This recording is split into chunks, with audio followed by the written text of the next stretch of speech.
First question, easy, Pats or Seahawks? Who you got? I mean, I have no dog in the fight, so honestly, I don't really care, to be honest. Now, both, a lot of teams, but specifically Eagles, Cowboys, how are you looking at their postseason, prospects coming into next year? I mean, obviously, the needle will have to lean toward the Eagles. I mean, they've been to the Super Bowl, 2 Super Bowls again for the last 5 years. Cowboys are struggling to do anything for 2 decades. So if I had to pick one or the other, I'm going to Eagles all day. With the coaching situation, how the fans are with Sirianni, Vic Fangio, how do you look at that being a player in terms of that Philly media market? I mean, you want a player's coach, which, I mean, obviously you want somebody with some discipline. You don't want to, walk over or, a coach that's going to just let you do anything. So obviously you need some structure. I think those guys, they know how to win. I think it's hard to duplicate getting back to the Super Bowl, as you've seen.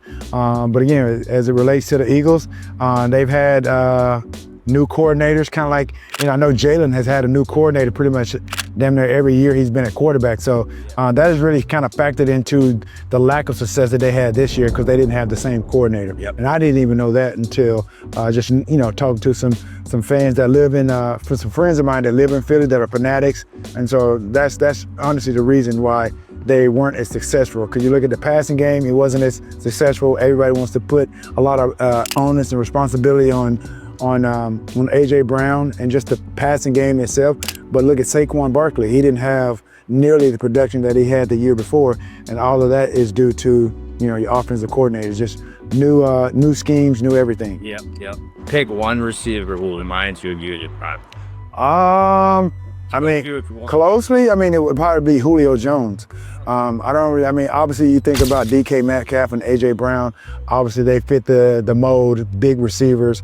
But when you think about just, running every route in the route tree, being able to be a playmaker, not only a playmaker, but being a game changer, that's the difference in, and consistency with those guys and what they're doing. I'm not saying that they don't have the ability to do it, and maybe that may be, a lot of responsibility on the offensive coordinator, putting those guys in positions to do what I did. But as far as physical aesthetics, A.J. Brown, DK Metcalf, like I said, obviously A.J. Brown won the Super Bowl. So again, the rest of their careers, it's kind of left up to them as far as how they want to, where they want to take it. You said A.J. Brown. Do you have any advice for A.J. Brown? No, AJ's my guy. AJ's my guy, and respectfully, he knows he has to play better in order for that team to win. But again, the things that he alluded to early on in the beginning of the season, they were winning, but they wasn't winning the way that they should have been winning. So that, I think, kind of cost them late into the season and into the playoffs. The same thing that plagued them, that he kind of gave people the light bulb, so to speak, to go off on what was going on with the offense, even though they were winning. And again, he has to take accountability for his play.